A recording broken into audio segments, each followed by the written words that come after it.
खुलुमबाय बे समाव बड'लेण्ड इंखं टेलिभिजननि स्टुडिअ'आव आंनि हा ब्रह्म दिनैनि गाहाय रादाबफ्राव दङ। मणिपुराव सासे बिग्रायारि आरो गोबां हाथियार हमदों। 4 बोसोरनि गथ'साखौ बुथारग्रा आइजोखौ हमदों। सिलचराव 8 कोटी बेसेननि याबा टेब्लेटजों लोगोसे 3 हमदों।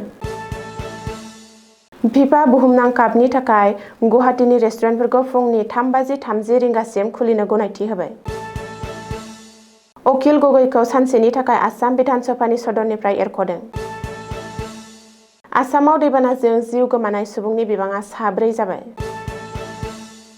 काजलगावआव अल आसाम जुडिशियेल इमप्लयिज एस'सिएशननि सोमावसारनाय हाबाफारि। एबसुआ सनाम वांचुकनि सोमावसारनायखौ सावरायना सुस्रांनो मिरु सोरखारखौ खावलायदों। दानिया फैदो आबुं रादाबाव।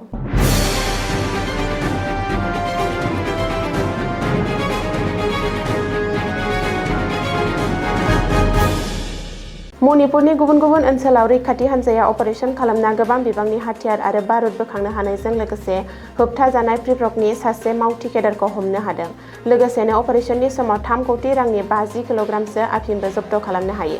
सासे गोजौ थाखोनि पुलिस मावख'गिरिनि बायदिब्ला मंगलबारखालि अपारेशन खालामनाय समाव मणिपुर पुलिस आरो गढ़वाल राइफल्सनि जथाय हान्जाया म्यानमार आरो मिज'रामनि सिमाजों नांजाबनाय चुराचान्दपुर जिल्लानि के टेंजं गामिनि हाग्रा ओनसोलनिफ्राय गोबां बिबांनि सिलाइ, बेफ्रुग्रा मुवा आरो दावहानि बायदि मुवा बेसादफोर बोखांनो हादों। बे समाव मावख'गिरिफोरा बोखांनो हानाय हाथियार आरो माखासे एडभान्स हाथियारफोरजों लोगोसे बारुदनि सायाव गुवारै फोरमायथि होनो गोख्रोङै नायबिजिरगासिनो दं। नगाव जिल्लानि जुरियायाव सासे 4 बोसोरनि गथ'साखौ फुख्रियाव गारहरना बुथारनायनि दायाव पुलिसआ दायनिगिरि आइजोखौ हमनो हायो। दायनिगिरिखौ गथ'नि बिमादै मसाकिन खातुन होननानै सिनायथिदों। मिथिनो मोननाय बादिब्ला जायगानि थागिरिफोरा फुख्रियाव गथ'नि गोथै सह'खौ गोजावना थानायखौ नुनो मोननायनि उनाव बे जाथाया सोराङाव फैदोंमोन। दायनिगिरिखौ हमनो मोननायनि उनाव गामिनि सुबुंफोरा न'आवनो लाखिना पुलिसनो खौरां हरनायनि माखासे समनि उनाव पुलिसआ थावनियाव नुजाथिहैना दायनिगिरिखौ गावसोरनि आवथायाव लांनाय जायो।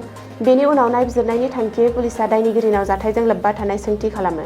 बे समाव बिबानगिरिफोरा गथ'आ मा जाहोननि थाखाय थैखो बेखौ मिथिनो थाखाय गुवारै नायबिजिरगासिनो दं आरो बुथारनायनि थांखिखौ मिथिनो थाखाय गुवारै संदाननो नाजागासिनो दं होननानै बुंदों। आसाम पुलिसआ श्रीभूमि जिल्लायाव फेग्रा मुवानि बेरेखा सिग्रोमना खमैबो 8 कोटी बेसेननि याबा टेब्लेटजों लोगोसे गासै 3 सुबुंखौ खानो हादों। स्रोद सुलुंनिफ्राय खौरां मोननायनि उनाव पुलिसआ सन्निकात ओनसोलाव अपारेशन खालामनाय समाव गंसे मारुति इक' भेननि होबथानाय सिग्रोमनायाव दोनखुमाना लाबोनाय 40 साबोन बाक्सुफोरनि सिङाव गासै 80,000सो याबा टेब्लेटफोरखौ बोखांनो हायो।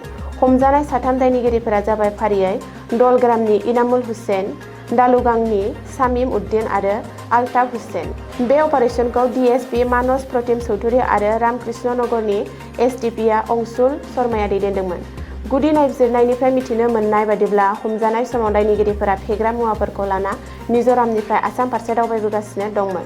बे समाव 3 दायनिगिरिनि बेरेखा एनडीपीएस एक्टनि सिङाव केस रेजिस्टार खालामनायजों लोगोसे ड्राग्स फालांगिनि नेटवर्कखौ संदाननो नायबिजिरनाय जायो। बेयो फिफा बुहुमनां कापनि बोथोर। गिबि मन्थ्रि डक्टर हिमन्त बिश्व शर्माया फुटबल मोजां मोनग्राफोरनि थाखाय मोजां खौरां होदों।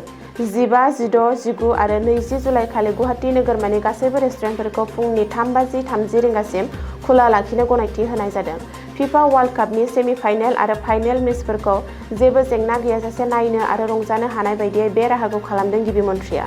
मख'नो गोनांदि सोलिगासिनो थानाय फिफा बुहुमनां कापनि सेमि-फाइनेल आरो फाइनेल मेचनि थाखाय नायगिरिफोरनि जेंना-जेंगोना आरो खाबुफोरखौ नोजोर होनानै नोगोरमानि रेस्टुरेन्टफोरखौ फुंनि 3:30 रिंगासिम खुला लाखिनो गनायथि होदों, जाहाथे बुहुमनां काप नायग्राफोरा जानाय-लोंनायनि जेंनायाव मोगा-मोगि जानाङा। गिबि मन्थ्रिया ससियेल मिडिया पस्टनि गेजेरजों बे गोनां बाथ्राखौ फोसावदों।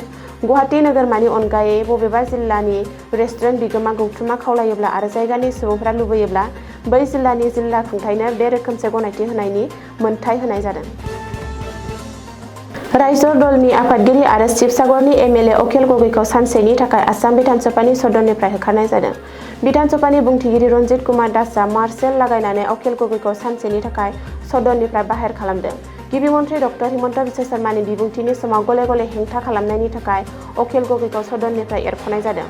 मख'नो गोनांदि सोलिगासिनो थानाय आसाम बिधान सभानि बाजेट जथुमनि दिनै 8थि सानाव गिबि मन्थ्रि डक्टर हिमन्त बिश्व शर्मा आरो एमएलए अखिल गगैनि गेजेराव गोख्रों दान्थेलायनायखौ नुनो मोन्दों।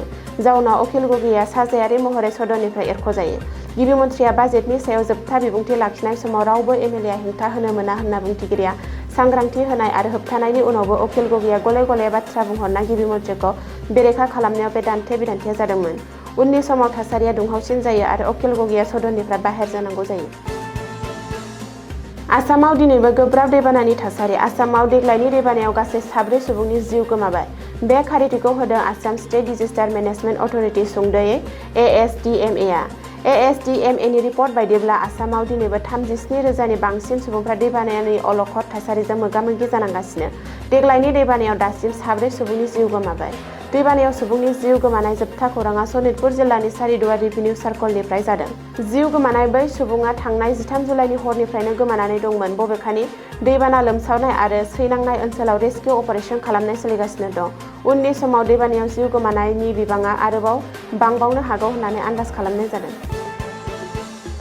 गासै आसामजों लोगोसे दिनै चिरां जिल्लानि काजलगावनि जिल्ला बिजिरसालिनि लांगोनायाव चिरां जिल्ला जुडिशियेल एमप्लयिज एस'सिएशनआ सोमावसारनाय हाबाफारि बानजायदों। सोरखारा गावसोरनि गोलाव समनि दाबिफोरखौ सुफुंनो हायैनि हेंथायै दिनैनिफ्राय आबुङै खामानि बन्द' खालामनानै सोमावसारनाय हाबाफारि बानजायदों चिरां जिल्ला जुडिशियेल एमप्लयिज एस'सिएशनआबो। दिनै जुडिशियेल एमप्लयिज एस'सिएशननि आबुङै खामानि नागारना सोमावसारनायाव बाहागो लानाय मावथिफ्रा गावसोरनि मोन्थाइखौ दाबिनानै बिजिरसालिखौ स्ल'गानजों गोमखांहोयो। दिनैनिफ्राय साननैनि हाबाफारिजों खामानि दोनथ'ना सोमावसारनायनि जुनै बिजिरसालियाव सानफ्रोमबोनि बिजिरनाय आरो आयेनारि खामानिया आबुङै थाद'नो गोनां जादों। मख'नो गोनांदि सेक्टि आय'गनि सुबुरुन बायदियै जौसिन बिजिरसालिनि केस नं WPC 102289 खौ आबुङै मावफुङैनि हेंथायै अल आसाम जुडिशियेल एमप्लयिज एस'सिएशनआ 15 आरो 16 जुलाइआव रायजोनाङै सोमावसारनाय हाबाफारि लादों। बे हाबाफारि बायदियै दिनै गासैबो जिल्लायावनो न्यायारि मावफारियाफोरा सोमावसारदों। दुलाराय बर' फरायसा आफाद एबा एबसुआ समाज फोसाबगिरि सनाम वांचुकखौ हेफाजाब होदों आरो सावरायज्लायनायनि गेजेरजों जेंनाखौ सुस्रांनांगौ होननानै मिरु सोरखारखौ खावलायदों। मख'नो गोनांदि सनाम वांचुकआ थांनाय 18 साननिफ्रायनो दिल्लीनि जन्तर मन्तराव उखैहाब सोमावसारनाय हाबाफारियाव दं। क'क्राझ जनता पार्टीनि सोमावसारनायखौ मदद खालामनानै आरो निट आनजादनि सोंथि बिलाइ लिक जानायनि हेंथायै मिरुनि सोलोंथाइ मन्थ्रि धर्मेन्द्र प्रधानआ मासि एंगारनांगौनि दाबि आरो गुबुन गुबुन समाजारि जेंनाफोरनि हेंथायै उखैहाब सोमावसारगासिनो दं। एबसुनि बिबान आजावथ'नाय आफादगिरि खोरोमदाव औवारिया दिनै प्रेस बिबुंसारनि गेजेरजों सनाम वांचुकनि सोमावसारनायखौ मदद खालामनानै सावरायनायनि गेजेरजों जेंना सुस्रांनो थाखाय मिरु सोरखारखौ खावलायो। दिनैनि रादाबा एसेनोसै, गोजोन्थों।